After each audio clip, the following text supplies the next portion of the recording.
কিছু কিছু দুঃখ এমন আছে বুক ফেটে যায়, কিন্তু কাউকে বলা যায় না, লজ্জায়। আচ্ছা, ছেলে মেয়ে যদি মা বাবার গায়ে হাত তোলে, এই মা বাবা এটা ঘরের বাইরে এসে বলতে পারে? বউয়ে যদি জামাইরে কান ধরে উঠবস করায়, শুনে হাসি দিছে, দেখেন এটা কি বাইরে এসে বলা যায়? কিন্তু সহ্য তো করা লাগতেছে, একটু বলেন না। যে বসের কথায় সবাই উঠে আর বসে, যে বসের গাড়ির আওয়াজ পায়ের আওয়াজ শুনলে সবাই সোজা হয়ে যায়, সে বস যখন ঘরে যায়, হোম মিনিস্টার ওনারা শাসায়, কাউকে কিছু বলা যায়? আপনি টোটাল হিসাবটা করেন না, আপনার সুখটা কোথায়, আপনি কতটুক পেয়েছেন, আপনি কতটুক প্রাণ ভরে নিঃশ্বাস নিয়েছেন, নিজেকে প্রশ্ন করেন। বেশিরভাগ মানুষ হাসিকে যদি একটু গবেষণা করেন, ফরমালিন পাওয়া যাবে বেশিরভাগ হাসিতে। সবাই সুখে থাকার অভিনয় করে, সুখে আসলে কেউ নাই। এবার সুখের সন্ধানে যখন খুঁজতে লাগলো, বিশ্ব তাদের চিন্তাধারায় যখন খুঁজতে লাগলো, তখন দেখে, গবেষণা করে যে একটা মানুষ একটা সিস্টেমে চললে সুখের সম্ভাবনা বেড়ে যায়। সেটা কি? বলে যে যার ভিতরে শুকরিয়াবোধ বেশি তার মধ্যে সুখ বেশি, যার ভিতর শুকরিয়াবোধ বেশি তার মধ্যে সুখ বেশি, যার মধ্যে ধৈর্য বেশি তার মধ্যে সুখ বেশি, যার মধ্যে সহ্য বেশি তার মধ্যে সুখ বেশি। যে তিনটা শব্দ বলেছে WHO সংস্থা, ইসলাম সেটা 1450 বছর আগে জানিয়ে দিয়েছে। সর্বাবস্থায় আলহামদুলিল্লাহ বলে আল্লাহ শুকরিয়া আদায় করো, আল্লাহ তোমার অন্তরে শান্তির ব্যবস্থা করে দিবে। সুবহানাল্লাহ। 5 তলা বিল্ডিং এ সুখ নাই, ব্যাংক ব্যালেন্সে সুখ নাই, জমিনে সুখ নাই, তো সুখটা আছে কোথায়? রব বলে যে সুখের ভান্ডার আমি রবের দরবারে। তুমি এগুলার থেকে সুখ নিবা, জীবনও পাবা না, সুখ তো আমার কাছে। এবার বান্দা বলে যে তার মানে কি আল্লাহ, আমি কি সম্পদ জোড়াবো না? আল্লাহ পাক বলে যে আমি তো নিষেধ করি নাই। আল্লাহ আমি কি তাহলে 5 তলা বিল্ডিং বানাবো না? আল্লাহ পাক বলে যে আমি তো বাঁধাই দিই নাই। তোরা যে এক সময় বিল্ডিং বানাবি, সেজন্যই তো আমি আল্লাহ পৃথিবীর সূচনা লগ্ন থেকে রটের ব্যবস্থা করে দিয়েছি, লোহার ব্যবস্থা করে দিয়েছি। তোরা যে ইট বানাবি, এই ইটগুলা হয় মাটি থেকে, আমি আল্লাহ তো মাটির ব্যবস্থা করে দিয়েছি। সুবহানাল্লাহ, আরো জোরে বলবেন না? আপনি যে 5 তলা বিল্ডিং বানিয়েছেন, এগুলাতে যা ব্যবহার করেছেন, কিনেছেন দোকান থেকে, কিন্তু সবকিছুর উৎপত্তি আল্লাহর সৃষ্টি। আল্লাহর সৃষ্টি ছাড়া ওই বিল্ডিং তৈরি হয়? আপনি যদি মাটি শব্দটাই বাদ দেন, কথা বলেন না, এই মাটিকে পোড়াইছে আগুন দিয়ে, আগুনও আল্লাহ দিয়েছে। আমি কি বুঝাতে পারছি কথা? অর্থাৎ আমাদের যা দরকার সব আল্লাহর সৃষ্টির অংশ, কিন্তু রূপ ভিন্ন হয়েছে। মাটিটা একসময় ইট হয়ে গেছে, বললাম ইটটা মানুষে বানাইছে, কিন্তু মূলত কিন্তু আল্লাহর জিনিসটা দিয়েই মানুষে বানিয়েছে। আমি কি বুঝাতে পারছি কথা? এবার বলেন, আল্লাহ তাআলা বলছে তোর দালানে সুখ নাই, তোর সুখ আমার কাছে। একটু জোরে বলেন না সুবহানাল্লাহ। বান্দার জমিনে তোর সুখ নাই, তোর সুখটা আমার কাছে। বান্দা তোর ব্যবসা, টাকা পয়সায় সম্মান নাই, তোর সম্মানটা আমার কাছে। বান্দা তোর ঘরের ভিতরে, তোর ঘরের মানুষের কাছে তোর শান্তি নাই, তোর শান্তিটা আমি আল্লাহর কাছে। সুবহানাল্লাহ, আরো জোরে। এবার বান্দা বলে যে মওলা তাহলে আমার করণীয় কি? আমি কি সম্পদ কামানো ছেড়ে দিব? রব বলে যে না, হালাল ভাবে যতটুকু পারো কামা। আল্লাহ আমি কি ব্যাংক ব্যালেন্স করা কি সন্তানদের জন্য কামানো বন্ধ করে দিব? আল্লাহ পাক বলে যে না, যতটুকু পারো হালাল ভাবে কর। আল্লাহ আমি পাবো কিভাবে? রব বলে যে সারাদিন কামা পরিবারের জন্য, 5 ওয়াক্তে 5 আজান আমার পক্ষ থেকে যাবে, কাজ ফেলে নামাজে চলে আসবি, এটা কামাবি তোর জন্য। 5 ওয়াক্তে 5 বার আজান, 24 ঘন্টায় 1 ঘন্টা, টোটাল 5 ওয়াক্ত। আল্লাহ বলে যে 23 ঘন্টা তোরে দিলাম, 1 ঘন্টা তুই আমারে দিস। আর একটু জোরে বলবেন না? 23 ঘন্টার মধ্যে 8 ঘন্টা তুই ঘুমা, তোর শরীরকে দে, বাকি যতক্ষণ জেগে থাকবি সেটা তোর পরিবারের জন্য কর। স্বামী হয়ে বউর জন্য কর, বউ হয়ে স্বামীর জন্য কর, মা বাবা হয়ে সন্তানের জন্য কর, সন্তান হয়ে মা বাবার জন্য কর। এই এখানের ভিতর 1 ঘন্টা শুধু তুই তোর জন্য কর। অর্থাৎ 23 ঘন্টা তুই দুনিয়াকে দে, 1 ঘন্টা তুই তোর কবরকে দে। এই ব্যালেন্সটা বান্দা ঠিক রাখ, তাহলে তোর অর্জনও হয়ে যাবে, পরিবারের অর্জনও হয়ে যাবে। তো তুই যে সুখ চাচ্ছিস সেটা কোথাও পাবি না। হুয়াল্লাযী আনজালাস সাকিনাতা ফি কুলুবিল মুমিনিন, বান্দারে তোর দিলের কানেকশনটা আমি রবের রহমতের দরবারের সাথে লাগাই রাখ। আমি যখন খুশি হয়ে যাব, আগুনের মধ্যেও যদি তোর আত্মীয় স্বজন তোকে ফেলে দেয়, ওইখানেও শান্তির ব্যবস্থা আমি রব করে দিব। এটাই সিস্টেম। আর আপনারা জানেন, সিস্টেম মতো নামতে না জানলে যতই মশলা দেন, বউ মিস কল মারা ফানলাম, সুন্দর মতো মেসিং করে নামতে না জানলে মশলা দিয়েও কাম। ভাই একটু বলেন না। এখানে আমি আর একটা কথা অ্যাড করি, আপনাকে বিরক্ত হচ্ছেন? আমার সময় খুবই সংক্ষিপ্ত, খুব দ্রুত গতিতে আমাকে আগাতে হবে। 5 জন মানুষকে যদি একই পরিমাণ জিনিস দিয়ে 5টা চুলায় রান্না করতে দেন, 5টা রান্না কি একরকম হবে? কেন? অথচ জিনিস এক, পরিমাণ এক। আমার কথা বিশ্বাস না হয় আপনি একটু প্র্যাকটিক্যাল করে দেখবেন। 5 জন মানুষকে একই পরিমাণ জিনিস দিয়ে রান্না করতে দিবেন, দেখবেন রান্নার স্বাদ 5 রকম। এবার আপনি নিজেকে প্রশ্ন করেন, কিরে বরাবর মশলা সমান, হলুদ সমান, লবণ সমান, জিনিসও সমান, চুলাও সমান, তাপও সমান, স্বাদ কেন 5 রকম? তখন আপনারা আমরা বলতে বাধ্য হই, হাতেরও একটা বরকত আছে। হাতেরও একটা বরকত, জোর বলেন না, হাতেরও একটা বরকত। তা আমার বোনে কি রান্নার ভিতর হাত ঢুকাই দিছে? আমার মা কি রান্নার ভিতরে হাত ঢুকাই দিছে? তা হাতের বরকত মানে কি? মনে রাখবেন, চুলা আমাদের, মশলা আমাদের, খাবার আমাদের, তরকারি আমাদের, দয়া রহমানের। আমরা বোকামি করেছি কোথায় জানেন? আমরা মনে করেছি নিজেকে সাজিয়েছি, নিজেকে সাজাচ্ছি, কিন্তু আমরা অন্যের দোষ খুঁজতে খুঁজতে এত বেশি মনোযোগী ছিলাম, নিজের লাকিজ পুরানোর কথাই ভুলে গেছি। স্যার সত্যি করে বলেন তো, অমুকের দোষ কি আপনি বলতে পারবেন, উইতের ভুল কি আপনি বলতে পারবেন, উইতের কমতি কি বলতে পারেন। স্যার আপনি নিজের 10টা দোষ বলেন তো। কি আলো নগরী। এবার বলেন, আমাদের নিজেদের ভিতর দোষ আছে না নাই? আওয়াজটা আর একটু ছোট হবে, আর একটু ছোট করে বলেন। আমাদের কম বেশি, আমাদের সবার ভিতরে কম বেশি দোষ আছে না নাই? কমতি আছে না নাই? তো অন্যের দোষ যেরকম চোখে পড়ছে, বদনাম করছি, নিজেরটা চোখে পড়লো না কেন? কারণ নিজেকে তো আইনাই দেখেই নাই। এবার বলেন, হাসরের ময়দানে কি আল্লাহ আমার সম্পর্কে আপনাকে জিজ্ঞেস করবে? আপনার সম্পর্কে আমাকে জিজ্ঞেস করবে? তাহলে আমরা বাঁচার জন্য কি করতে হবে? আমার প্রস্তুতি আমাকে নিতে হবে, আপনার প্রস্তুতি আপনাকে নিতে হবে। তো বুদ্ধিমান কারা? যারা অন্যের দোষ না খুঁজে নিজেকে শুধরানোর কাজে চেষ্টা করে, ভুল হলে তওবা করে, আল্লাহর দয়া আশা করে, ভালো কাজের চেষ্টা করে, তারাই সবচেয়ে বড় বুদ্ধিমান। চিৎকার দিয়ে বলেন সুবহান। আল্লাহ আমাদের সবাইকে বুদ্ধিমানের দলে যোগ দেওয়ার তৌফিক দান করুন। আর একটু জোরে বলেন। সত্যি করে একটা কথা বলেন, এই পর্যন্ত আমরা যারা যতদিন বেঁচেছি নিজের মতো করে বাঁচার চেষ্টা করেছি, নিজের প্ল্যানিং মোতাবেক বাঁচার চেষ্টা করেছি। স্যার কয়জন সুখী আছে দেখান তো, লিস্টি করেন। সুখের অভিনয় সবাই করি, ভিতর থেকে সুখী। আওয়াজটা একটু বড় করে দেন। কিছু কিছু দুঃখ এমন আছে বুক ফেটে যায়, কিন্তু কাউকে বলা যায় না, লজ্জায়। আচ্ছা, ছেলে মেয়ে যদি মা বাবার গায়ে হাত তুলে, এই মা বাবা এটা ঘরের বাইরে এসে বলতে পারে? বউয়ে যদি জামাইরে কান ধরে উঠবস করায়, শুনে হাসি দিছে, দেখেন এটা কি বাইরে এসে বলা যায়? কিন্তু সহ্য তো করা লাগতেছে। একটু বলেন না।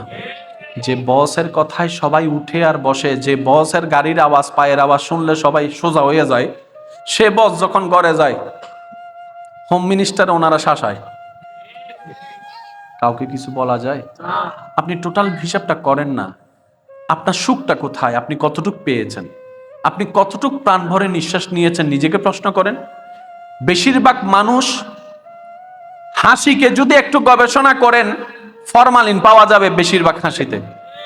সবাই সুখে থাকার অভিনয় করে, সুখে আসলে কেউ নাই। এবার সুখের সন্ধানে যখন খুঁজতে লাগলো, বিশ্ব তাদের চিন্তাধারায় যখন খুঁজতে লাগলো, তখন দেখে, গবেষণা করে যে একটা মানুষ একটা সিস্টেমে চললে সুখীর সম্ভাবনা বেড়ে যায়। সেটা কি? বলে যে যার ভিতরে শুকরিয়াবোধ বেশি তার মধ্যে সুখ বেশি, যার ভিতর শুকরিয়াবোধ বেশি তার মধ্যে সুখ বেশি, যার মধ্যে ধৈর্য বেশি তার মধ্যে সুখ বেশি, যার মধ্যে সহ্য বেশি তার মধ্যে সুখ বেশি।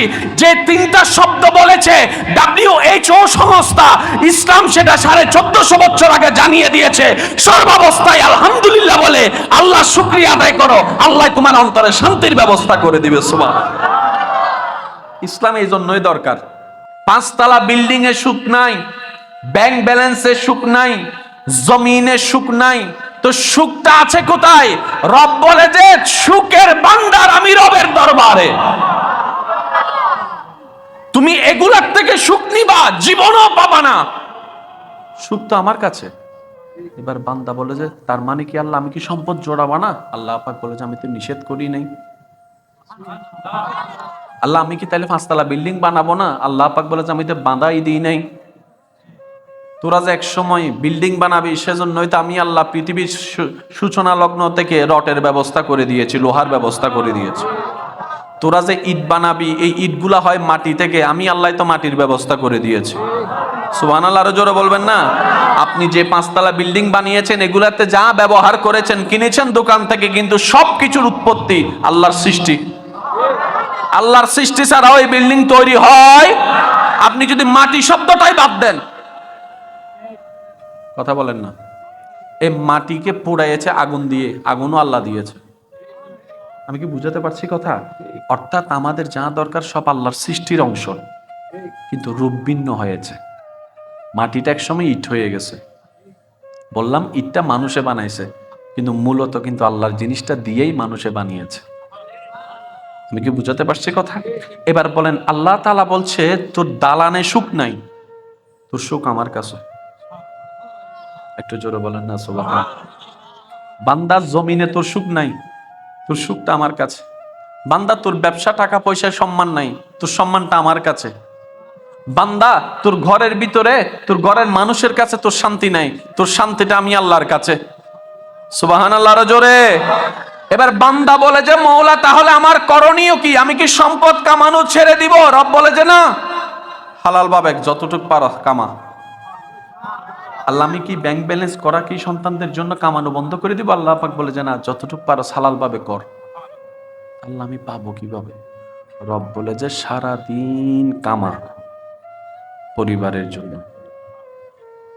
5 ওয়াক্তে 5 আজান আমার পক্ষ থেকে যাবে, কাজ ফেলে নামাজে চলে আসবি, এটা কামাবি তোর জন্য। 5 ওয়াক্তে 5 বার আজান, 24 ঘন্টায় 1 ঘন্টা, টোটাল 5 ওয়াক্ত। আল্লাহ বলে যে 23 ঘন্টা তোরে দিলাম, 1 ঘন্টা তুই আমারে দিস। আরেকটু জোরে বলবেন না? 23 ঘন্টার মধ্যে 8 ঘন্টা তুই ঘুমা, তোর শরীরকে দে, বাকি যতক্ষণ জেগে থাকবি সেটা তোর পরিবারের জন্য কর। স্বামী হয়ে বউর জন্য কর, বউ হয়ে স্বামীর জন্য কর, মা বাবা হয়ে সন্তানের জন্য কর, সন্তান হয়ে মা বাবার জন্য কর। এই এখানের ভিতর 1 ঘন্টা শুধু তুই তোর জন্য কর। অর্থাৎ 23 ঘন্টা তুই দুনিয়াকে দে, 1 ঘন্টা তুই তোর কবরকে দে। এই ব্যালেন্সটা বান্দা ঠিক রাখ, তাহলে তোর অর্জনও হয়ে যাবে, পরিবারের অর্জনও হয়ে যাবে। তো তুই যে সুখ চাচ্ছিস সেটা কোথাও পাবি না। হুয়াল্লাযী আনজালাস সাকিনাতা ফি কুলুবিল মুমিনিন। বান্দারে তোর দিলের কানেকশনটা আমি রবের রহমতের দরবারের সাথে লাগাই রাখ। আমি যখন খুশি হয়ে যাব, আগুনের মধ্যেও যদি তোর আত্মীয় স্বজন তোকে ফেলে দেয়, ওইখানেও শান্তির ব্যবস্থা আমি রব করে দিব। এটাই সিস্টেম। আর আপনারা জানেন সিস্টেম মতো নামতে না জানলে যতই মশলা দেন, বহু মিস কল মারা বাংলার, সুন্দর মতো মেসিং করে নামতে না জানলে মশলা দিয়েও কাম। ভাই একটু বলেন না। এখানে আমি আর একটা কথা অ্যাড করি, আপনাকে বিরক্ত হচ্ছেন? আমার সময় খুবই সংক্ষিপ্ত, খুব দ্রুত গতিতে আমাকে আগাতে হবে। 5 জন মানুষকে যদি একই পরিমাণ জিনিস দিয়ে 5টা চুলায় রান্না করতে দেন, 5টা রান্না কি একরকম হবে? কেন? অথচ জিনিস এক। পরিমাণ এক। আমার কথা বিশ্বাস না হয় আপনি একটু প্র্যাকটিক্যাল করে দেখবেন। 5 জন মানুষকে একই পরিমাণ জিনিস দিয়ে রান্না করতে দিবেন, দেখবেন রান্নার স্বাদ 5 রকম। এবার আপনি নিজেকে প্রশ্ন করেন, কিরে বরাবর মশলা সমান, হলুদ সমান, লবণ সমান, জিনিসও সমান, চুলো সমান, তাপও সমান, স্বাদ কেন 5 রকম? তখন আমরা বলতে বাধ্য হই, হাতেরও একটা বরকত আছে, হাতেরও একটা বরকত। জোর বলেন না, হাতেরও একটা বরকত। তা আমার বোনে কি রান্নার ভিতর হাত ঢুকাই দিছে? আমার মা কি রান্নার ভিতরে হাত ঢুকাই দিছে? তো হাতের বরকত মানে কি? মনে রাখবেন, চুলা আমাদের, মশলা আমাদের, খাবার আমাদের, তরকারি আমাদের, দয়া রহমানের। এত কথা বলবো কেন, এত কথা শুনবো কেন? আমি যে থিওরিটা মানি আমি আপনাদেরকে সামনে প্রেজেন্ট করছি। মন চাইলে নিবেন, নাইলে বাদ দিবেন। নিজে বাঁচলে বাফের নাম। আর হতা ক্লিয়ার। আর ফেট আর, অনর ফেট অনর। আর গড় আর, অনর গড় অনর। যার যার হিসেব তাত্তুন গরম করিব। কথা বলেন না? আমরা বোকামি করেছি কোথায় জানেন? আমরা মনে করেছি নিজেকে সাজিয়েছি, নিজেকে সাজাচ্ছি, কিন্তু আমরা অন্যের দোষ খুঁজতে খুঁজতে এত বেশি মনোযোগী ছিলাম, নিজের লাকিজ পুরানোর কথাই ভুলে গেছি। স্যার সত্যি করে বলেন তো, অমুকের দোষ কি আপনি বলতে পারবেন, উইতের ভুল কি আপনি বলতে পারবেন, উইতের কমতি কি বলতে পারেন। স্যার আপনি নিজের 10টা দোষ বলেন তো। কি আলো নহবরি। এবার বলেন, আমাদের নিজেদের ভিতর দোষ আছে না নাই? আওয়াজটা আর একটু ছোট হবে, আর একটু ছোট করে বলেন। আমাদের কম বেশি, আমাদের সবার ভিতরে কম বেশি দোষ আছে না নাই? কমতি আছে না নাই? তো অন্যের দোষ যেরকম চোখে পড়ছে, বদনাম করছি, নিজেরটা চোখে পড়লো না কেন? কারণ নিজেকে তো আইনাই দেখেই নাই। এবার বলেন, হাসরের ময়দানে কি আল্লাহ আমার সম্পর্কে আপনাকে জিজ্ঞেস করবে? আপনার সম্পর্কে আমাকে জিজ্ঞেস করবে? তাহলে আমরা বাঁচার জন্য কি করতে হবে? আমার প্রস্তুতি আমাকে নিতে হবে, আপনার প্রস্তুতি আপনাকে নিতে হবে। তো বুদ্ধিমান কারা? যারা অন্যের দোষ না খুঁজে নিজেকে শুধরানোর কাজে চেষ্টা করে, ভুল হলে তওবা করে, আল্লাহর দয়া আশা করে, ভালো কাজের চেষ্টা করে, তারাই সবচেয়ে বড় বুদ্ধিমান। চিৎকার দিয়ে বলেন সুবহান। আল্লাহ আমাদের সবাইকে বুদ্ধিমানের দলে যোগ দেওয়ার তৌফিক দান করুন। আর একটু জোরে বলেন। সত্যি করে একটা কথা বলেন, এই পর্যন্ত আমরা যারা যতদিন বেঁচেছি নিজের মতো করে বাঁচার চেষ্টা করেছি, নিজের প্ল্যানিং মোতাবেক বাঁচার চেষ্টা করেছি। স্যার কয়জন সুখী আছি দেখান তো, লিস্টি করেন। সুখের অভিনয় সবাই করি, ভিতর থেকে সুখী। আওয়াজটা একটু বড় করে দেন। কিছু কিছু দুঃখ এমন আছে বুক ফেটে যায়, কিন্তু কাউকে বলা যায় না, লজ্জায়। আচ্ছা, ছেলে মেয়ে যদি মা বাবার গায়ে হাত তুলে, এই মা বাবা এটা ঘরের বাইরে এসে বলতে পারে? বউয়ে যদি জামাইরে কান ধরে উঠবস করায়, শুনে হাসি দিছে, দেখেন এটা কি বাইরে এসে বলা যায়? কিন্তু সহ্য তো করা লাগতেছে। একটু বলেন না। যে বসের কথায় সবাই উঠে আর বসে, যে বসের গাড়ির আওয়াজ, পায়ের আওয়াজ শুনলে সবাই সোজা হয়ে যায়, সে বস যখন ঘরে যায়, হোম মিনিস্টার ওনারা শাসায়, কাউকে কিছু বলা যায়? আপনি টোটাল হিসাবটা করেন না। আপনার সুখটা কোথায়? আপনি কতটুক পেয়েছেন? আপনি কতটুক প্রাণ ভরে নিঃশ্বাস নিয়েছেন? নিজেকে প্রশ্ন করেন। বেশিরভাগ মানুষ হাসিকে যদি একটু গবেষণা করেন, ফরমালিন পাওয়া যাবে বেশিরভাগ হাসিতে।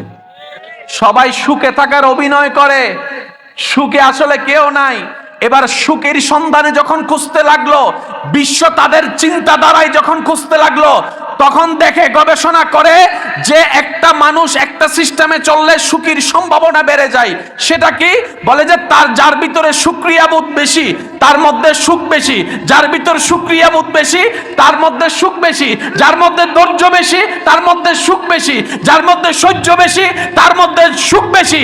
যে 3টা শব্দ বলেছে WHO সংস্থা, ইসলাম সেটা 1450 বছর আগে জানিয়ে দিয়েছে। সর্বাবস্থায় আলহামদুলিল্লাহ বলে আল্লাহ শুকরিয়া আদায় করো, আল্লাহ তোমার অন্তরে শান্তির ব্যবস্থা করে দিবে। সুবহানাল্লাহ। ইসলাম এই জন্যই দরকার।